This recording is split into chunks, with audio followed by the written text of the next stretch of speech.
Hello everyone, I'm Candace Goodman, and this is another edition of the Good News Report for the Good Network. Today, I want to talk about something that isn't making headlines. It's not politics, it's not technology, it's not the economy, but I believe it may explain some of the biggest communication challenges facing families, relationships, and communities today. I want to talk about worlds, not countries, not states, worlds. You know what fascinates me? A daughter can spend 20 years living in the same house as her father, and he can still be one of the last people to know what's really happening in her life.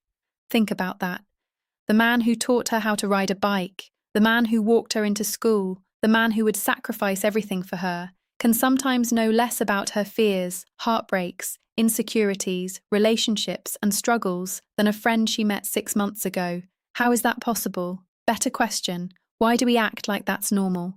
The more I thought about it, the more I realized we've been looking at the wrong problem. We've spent decades talking about men and women. But what if the real story is about worlds? Because I don't think we're simply raising boys and girls. I think we're raising citizens of different emotional countries. And most people spend their entire lives without ever learning the language of the other one. Think about it. When a young girl experiences her first major heartbreak, who does she usually call? A friend, a sister, her mother, another woman. Not always, but often. And nobody finds that surprising, because deep down we've all accepted the existence of something I'll call girl world, not a secret club, not a conspiracy, not a place designed to exclude men, an emotional country built on shared experiences, shared understanding, shared language, a place where many women don't have to explain every detail because the people around them have often lived something similar. And then I started wondering, if girl world exists, what does that automatically mean? Boy world must exist too. Boy world isn't simply masculinity, it's the collection of unwritten rules boys learn from other boys and men, how respect is earned, how confidence is communicated, how competition works, how boundaries are enforced, how trust is established. Most of those lessons aren't taught through lectures, they're absorbed. A father teaching a son how to handle failure, a coach teaching a team how to respond to pressure, a group of boys learning how to challenge each other without ending the friendship. It's a world with its own language too. And here's where the story gets interesting. Most people stop there. Girls over here, boys over there. Case closed. But that's not where life gets complicated. Life gets complicated at the border, because not everybody grows up entirely inside one world. Take a boy raised primarily by women. His mother, his grandmother, his aunts, his teachers, women who loved him deeply, women who taught him empathy, communication, emotional awareness, relationship skills. He learns how to understand feelings, he learns how to listen, he learns how to communicate. Then one day he walks into a male environment and discovers there are rules nobody taught him, the way men challenge each other, the way men establish trust, the way men communicate respect, the way men enforce boundaries. Everyone else seems to know the rules. He's still trying to find the instruction manual. Then something unexpected happens. He discovers that understanding women doesn't automatically make him part of girl world either, because understanding a world and belonging to a world are not the same thing. And suddenly he's standing at customs, not fully at home in one world, not fully at home in the other, fluent in multiple languages, native to neither. And the more I thought about that, the more I realized something. We've spent generations arguing about men and women when the real issue might be translators, because every relationship eventually becomes a translation problem, a father and daughter, a mother and son, a husband and wife, a brother and sister, a manager and employee, a teacher and student. Most conflicts are not caused by bad intentions, they're caused by translation errors.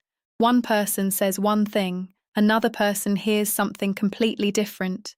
One person thinks they're helping, the other person feels unheard.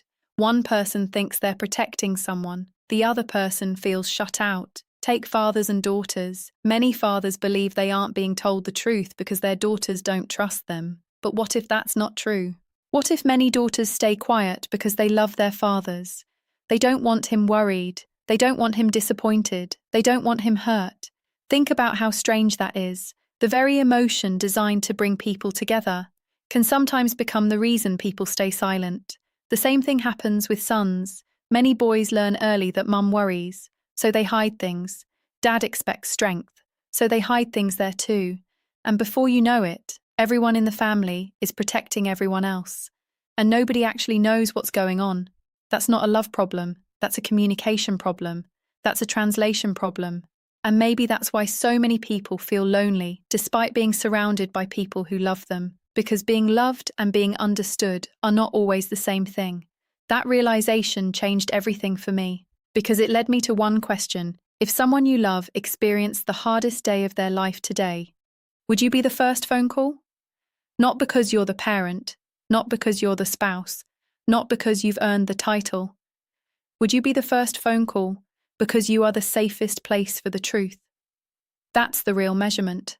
Not who loves the most, not who sacrifices the most, who receives the first phone call, because that's where trust lives. And that's why I believe the future belongs to bridge builders, people who can move between worlds, people who can understand experiences they have never personally lived, people who ask questions before offering answers, people who seek understanding before judgment, people who know how to translate.